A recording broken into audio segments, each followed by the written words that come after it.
ആഹാ, ഇവിടെ വന്നിരിക്കുകയാണോ? ഞാൻ വീട് മുഴുവൻ അന്വേഷിച്ചു, ആരെയും കണ്ടില്ല. കഴിഞ്ഞത്ര സമയം വീട്ടിന് പുറത്ത് കഴിച്ചുകൂട്ടാൻ ശ്രമിക്കാണ് ഞാൻ. അല്ലെങ്കിൽ എപ്പോഴാണ് ഞാൻ കൊല്ലപ്പെടുകയെന്ന് എനിക്ക് തന്നെ അറിയില്ല. ഇന്നലെ ഇവിടെ ചെറിയൊരു അടി നടന്നു അല്ലേ? ആരാണ് ആ റൗഡികളെ മുറിക്കകത്ത് കയറ്റിയിരിക്കുന്നതെന്ന് എനിക്കറിയാം. ഏതായാലും അത് വേണ്ടായിരുന്നു. നിങ്ങൾക്കത് പറയാം, പക്ഷേ ഇവിടെ ഓരോ നിമിഷവും ഞാൻ അനുഭവിക്കുന്ന വേദന എനിക്കല്ലേ അറിയാവൂ. എന്റെ എല്ലാ ശ്രമങ്ങളും അയാൾ പരാജയപ്പെടുത്തുന്നു. വാസ്തവത്തിൽ എനിക്ക് പോലും ഇപ്പൊ സംശയം തോന്നുന്നു. എന്ത്? മിസ്റ്റർ രാജൻ ദേവിയുടെ ഭർത്താവ് തന്നെ അല്ലേന്ന്. ഗോപി, ദയവ് ചെയ്ത് നിങ്ങളൊരു ഉപകാരം ചെയ്യൂ. എന്നെ ഒന്ന് കൊന്നു തരൂ. നീതിയും ന്യായവും പ്രസംഗിച്ച് നടക്കാനേ നിങ്ങൾക്ക് കഴിയൂ.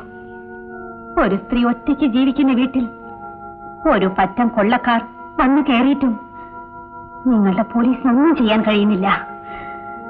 Thank you mister Gopi, thank U.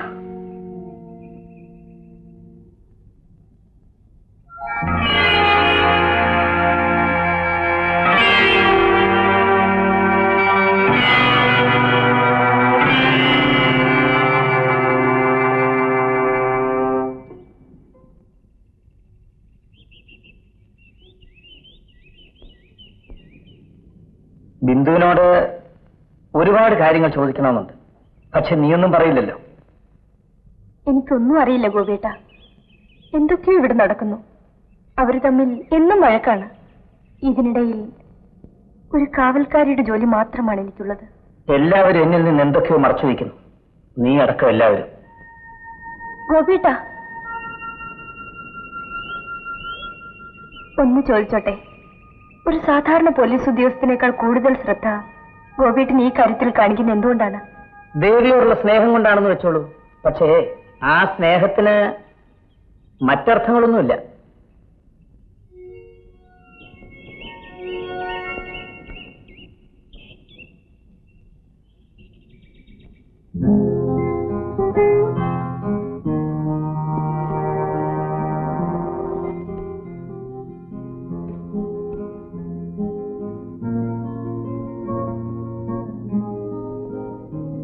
Sir, coffee. ദേവിയാണോ ഗിറ്റാർ വായിക്കുന്നത്? അതെ, ഞാൻ ഇന്നലെയും കേട്ടു.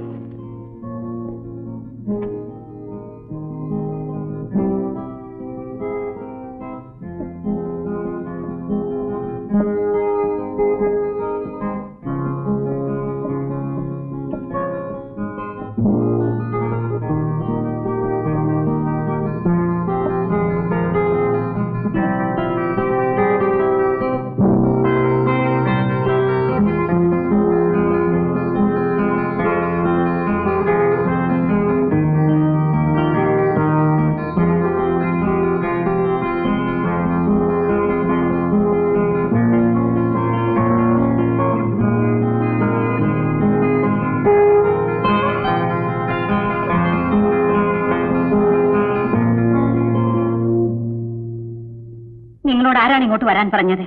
നീ, എന്റെ ദേവി. ഇത്ര നന്നായി ഗിറ്റാർ വായിക്കാൻ നീ എന്ന് പഠിച്ചു? പുറമേക്ക് പരിശ്രമമാണെങ്കിലും നിന്റെ മനസ്സ് എത്ര ലോലമാണ്. നിങ്ങൾ കേൾക്കാനല്ല ഞാൻ ഗിറ്റാർ വായിച്ചത്. എന്തോ ആയിക്കൊള്ളട്ടെ, എനിക്ക് തോന്നിയത് ഞാൻ പറഞ്ഞു. നിർത്തണ്ട, വായിച്ചോളൂ, ഞാൻ പോയി തരാം.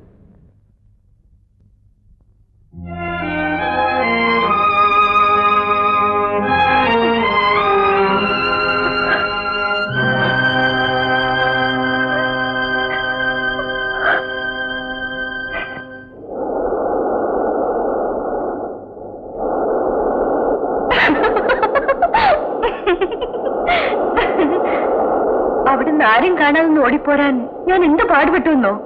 എവിടെ തിരിഞ്ഞാലും ആളുകളാണ്. അവർക്കും മിസ്റ്റർ രാജനെ പറ്റിയുള്ള അറിവ് നീ പറയുന്ന പോലെ ഉള്ളൂ. എനിക്ക് ആ മനുഷ്യനൊരു അത്ഭുതമാണ്. ആകാശം ഇടിഞ്ഞു വീഴുന്നു പറഞ്ഞാലും വരട്ടെ, നമുക്ക് കാണാവുന്ന ഭാവമാണ് അദ്ദേഹത്തിന്. എന്നെ പറ്റി അയാൾ എന്തെങ്കിലും ചോദിക്കാറുണ്ടോ? എന്താ, പോലീസ് ഉദ്യോഗം ആരംഭിച്ചോ? ഞാൻ വിശ്വസ്തയായ ഒരു പ്രൈവറ്റ് സെക്രട്ടറിയാണ്. എന്റെ ബോസിനെ കുറിച്ച് ആരോടും ഒന്നും പറയാറില്ല. അല്ല, ഇതുപോലൊരു സെക്രട്ടറിയെ എനിക്കും കിട്ടുമോന്ന് ആശിക്കുകയായിരുന്നു ഞാൻ. അദ്ദേഹത്തോട് ചോദിച്ചോളൂ എന്നെ തന്നെ സെക്രട്ടറിയായി തരാൻ. ആ ചോദിക്കണം, പക്ഷെ സെക്രട്ടറി ആയിട്ടല്ല. പിന്നെ ഭാര്യയായിട്ട് കിട്ടുമോന്ന് ആലോചിക്കായിരുന്നു ഞാൻ. അയ്യോ, കരയാനുള്ള ഭാവം വന്നെങ്കിൽ വേണ്ട. ഇപ്പൊ തന്നെ ദാ കടല് നിറയെ വെള്ളമുണ്ട്. ഇനി ബിന്ദുവിന്റെ കണ്ണീരൂടെ വീണിട്ട് ഇവിടെ വെള്ളപ്പൊക്കം ഉണ്ടാകണ്ട.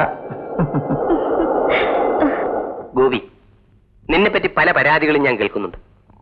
നീ മിസ്സിസ് ദേവിയുടെ വീട്ടിൽ പോകുന്നത് അവരുടെ ഭർത്താവിന്റെ പ്രൈവറ്റ് സെക്രട്ടറിയെ കാണാനാണെന്നും അവർ നിന്നെ മനഃപൂർവ്വം ചാക്കിടുകയാണെന്നും ഒക്കെ. ഏയ്, അങ്ങനൊന്നുമില്ല. അല്ല, ഞാൻ കേട്ടത് പറഞ്ഞു എന്നേ ഉള്ളൂ. ഒരു പോലീസ് ഓഫീസറായി നിന്നോട് അതിനെപ്പറ്റി പ്രത്യേകം പറയേണ്ട കാര്യമൊന്നുമില്ലല്ലോ.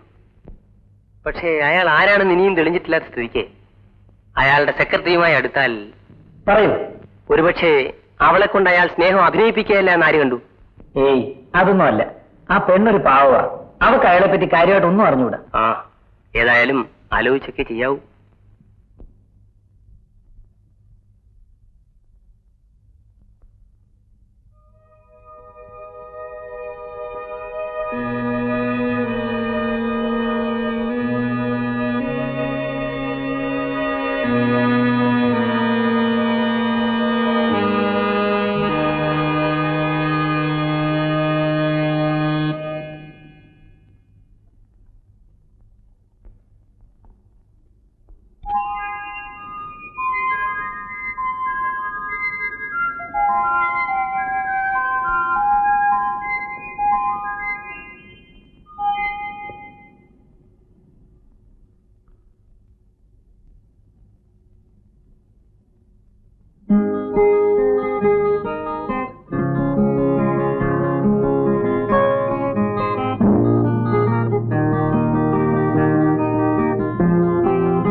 എന്താ ദേവി, നീ എന്തിനാ കരയുന്നത്? ഞാൻ ഇതുവരെ കണ്ടുപോലെയല്ലോ. നിന്റെ ധൈര്യമൊക്കെ എവിടെ പോയി? ദയവ് ചെയ്തിന് ഉപദ്രവിക്കാതെ പോകൂ. അതിനുവേണ്ടി നിങ്ങൾക്ക് എന്ത് വേണമെങ്കിലും ഞാൻ തരാം. എനിക്ക് അല്പം സ്വസ്ഥത തരൂ. ഞാൻ ഇവിടെ നിന്ന് പോയാൽ നിനക്ക് സ്വസ്ഥത കിട്ടുമോ? ആത്മാർത്ഥമായി പറയും. ഞാനിവിടെ വരുന്നത് വരെ നീ സ്വസ്ഥമായിട്ടാണോ ജീവിച്ചത്? നിങ്ങൾ പോയാൽ എനിക്ക് പേടിക്കാതെ എങ്ങനെ ജീവിക്കാം? എന്നെ എന്തിനാ പേടിക്കുന്നത്? ഞാൻ നിന്നെ ഒന്നും ചെയ്യില്ല. എനിക്ക് വേണ്ടത് നിന്റെ സ്നേഹമാണ്. ഞാൻ താലി കെട്ടിയ എന്റെ ഭാര്യയുടെ സ്നേഹം. നിങ്ങളൊരു കള്ളനാണ്. ഭർത്താക്കന്മാരെ സംശയിക്കുന്ന ഭാര്യമാരുണ്ട്. എന്റെ ദേവിയും അതിലൊന്നാകണം. ഈശ്വരനെ പിടിച്ച് ആണയിട്ട് ഞാൻ പറയുന്നു, നിങ്ങളെന്റെ ഭർത്താവല്ല. എന്റെ ഭർത്താവ് മരിച്ചിട്ട് 5 വർഷമായി. ഞാൻ വിശ്വസിക്കുന്ന എല്ലാ ശക്തികളെയും സാക്ഷി നിർത്തി ഞാൻ പറയുന്നു, നീ എന്റെ ഭാര്യയാണ്. എനിക്കറിയേണ്ടത് നിന്റെ ഈ മനസ്സുമാറ്റത്തിന്റെ കാരണമാണ്. നീ മറ്റാരെങ്കിലും സ്നേഹിക്കുന്നു, അവരുമായി ജീവിക്കാൻ ആഗ്രഹിക്കുന്നു, എങ്കിൽ എന്തിനു പറയാൻ പഠിക്കുന്നു? എന്നെ നീ ഇവിടെ നാട്ടി ഓടിച്ചു എന്ന് ആരും പറയും. വേണമെങ്കിൽ ഞാൻ ഇവിടുന്ന് പോകാം. പക്ഷെ അതിനു മുൻപ് നീ സത്യം പറയണം. എന്നെ ഭർത്താവായി അംഗീകരിക്കാത്തതിന്റെ കാരണം എനിക്കറിയണം.